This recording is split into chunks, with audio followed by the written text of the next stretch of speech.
विकास बुधवार और आप देख रहे हैं काव्य के रंग डॉक्टर विकास बुधवार के संग।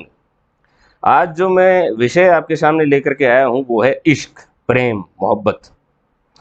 ये इश्क एक ऐसा विषय है जिस पर बहुत लोगों ने बहुत कुछ कहा है। मीरा के इश्क की बात अगर हम करें तो वो भगवान से इश्क करती थी और ये इश्क ऐसा इश्क था कि जिसमें वो इश्क को भक्ति के स्तर तक लेकर के गई थी। उसके बाद इश्क के मुताल्लिफ मिर्ज़ा असदुल्ला खां गालिब ने बहुत कुछ कहा है। आपको इसका तर्जुमा, इसका अनुवाद मिल जाएगा, कादर खान ने किया है, यूट्यूब पर भी मिल जाएगा। मिर्ज़ा गालिब के एक दो इश्क पर लिखे हुए हैं कि इश्क ने गालिब निकम्मा कर दिया वरना आदमी हम भी थे काम के।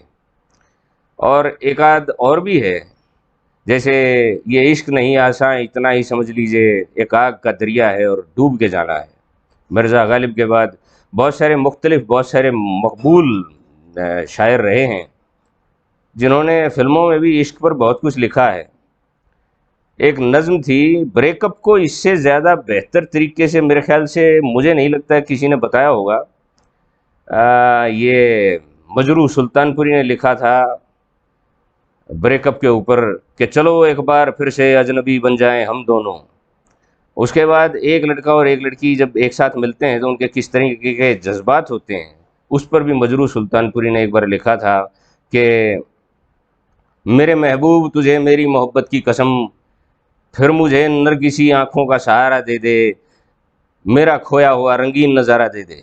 और ये जो गज़ल एक बार आई थी राहत इंदौरी, सॉरी राहत इंदौरी नहीं, राहत फ़तेह अली खान ने ये गज़ल अपने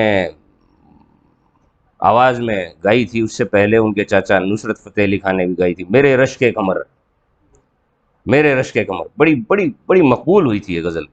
उसके बाद एक निकाह फिल्म की एक, सॉरी ये गज़ल नहीं थी, ये शायद कव्वाली थी, ये कव्वाली थी, एक गज़ल थी निकाह फिल्म में, जिसे गुलाम अली ने गाया था और गुलाम अली की ये सबसे बेहतरीन गज़ल उनके वक्त की रही है। और वो है कि चुपके चुपके रात दिन आंसू बहाना याद है, हमको अब तक आशिकी का वो ज़माना याद है। लेकिन अफ़सोस ये है कि आजकल आशिकी के ऊपर और इश्क के ऊपर जो भी कुछ लिखा जाने लगा है वो बड़ा अश्लील है और यही लिखा जाता है और यही बिकता है। और लिखने वाले, अगर मैं कहूँ कि लिखने वाले कसूरवार हैं तो माफ़ कीजिएगा, ये भी कहना पड़ेगा कि सुनने वाले उतने ही कसूरवार हैं।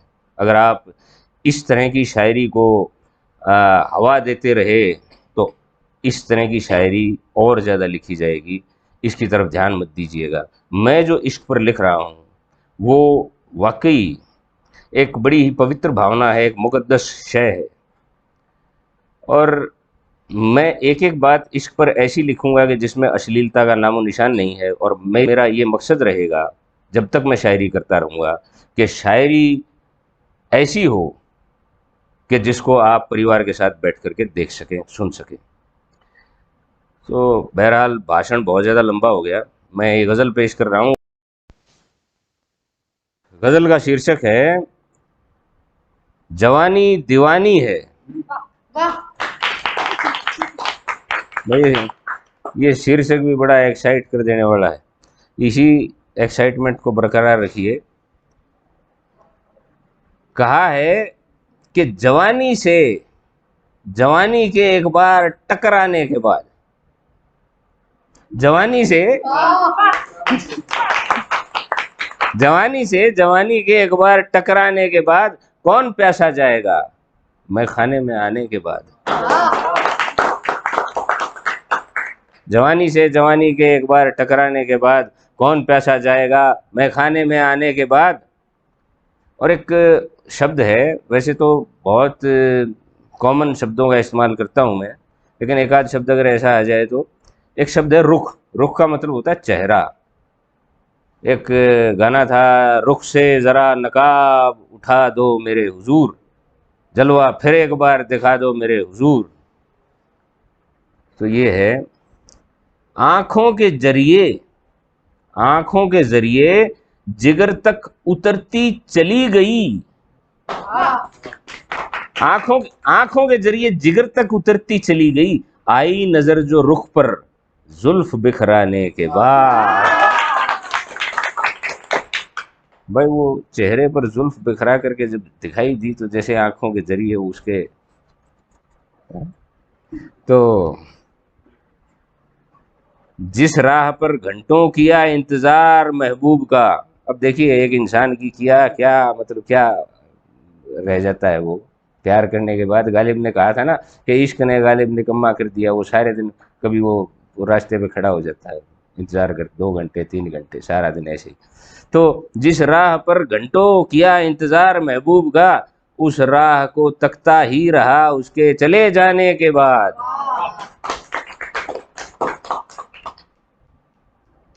भाई एक बार ऐसा हुआ कि 3 4 साथी बैठे हुए थे। एक बोला बोला महबूब मेरा बहुत ही सुंदर है, ऐसे है वैसे है, मैं उसको लव लेटर लिखूंगा। उन्हें लिख दिया,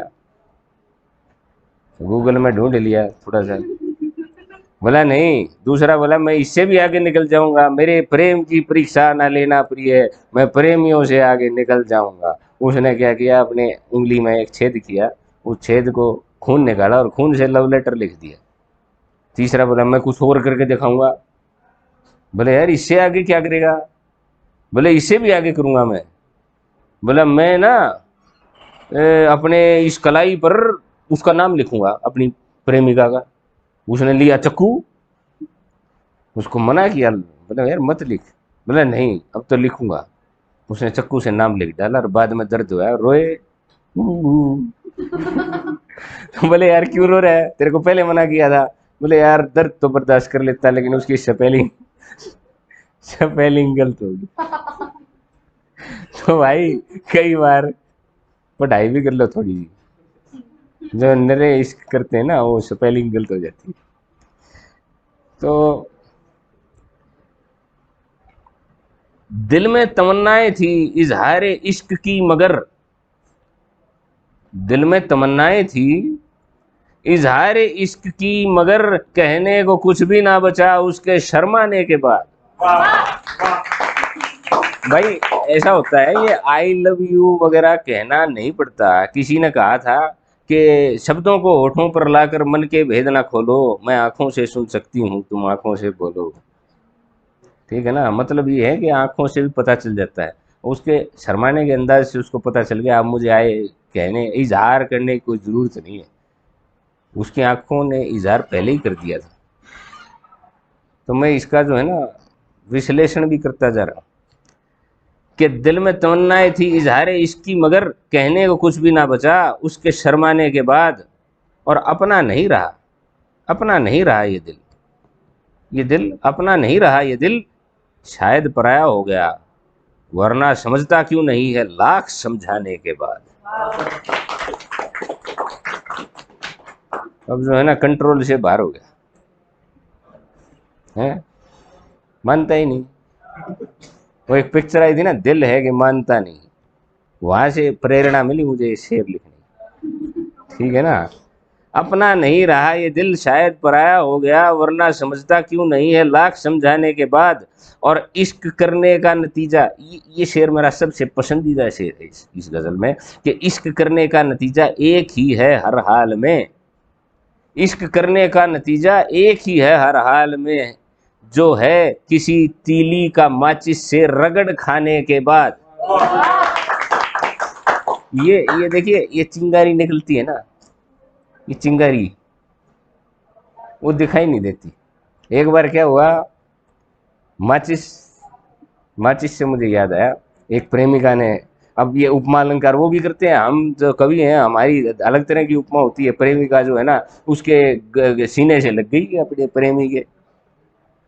फिर बोली यार आप, तुम्हारा दिल तो बड़ा कुरकुरा है। अब देखो उपमा देखो उसकी, बोला तुम्हारा दिल तो बड़ा कुरकुरा है। वो लड़का बोला बोला दिल नहीं वो बीड़ी का बंडल था, वो तेरा सिर बार बार मारने से उसको फोड़ दिया तूने। है भाई, तो ये ऐसे भी होता है प्रीति। चलो इसको पता नहीं, इसको बाद में बताएंगे क्या होता है दिल कुरकुरा। दिल का मतलब ये एक ना एक नई टर्म निकाली हमने, एक दिल कुरकुरा होता है। ये आखिरी है भाई, इसमें मैंने तलफ़ुज़ के रूप में, तलफ़ुज़, तलफ़ुज़ समझते हो?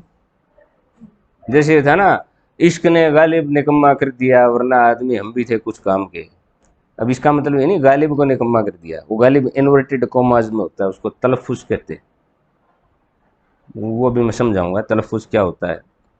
लेकिन अब मैं अपना नाम ले रहा हूँ तो वो इन्वर्टेड कॉमा में है, इसका मतलब ये नहीं भाई ये मेरा ही, मैं ही इश्क में फंस गया, तो मरवा दोगे तुम। तो ये है, बेताब हसरतों को इतनी हवा नहीं देना विकास।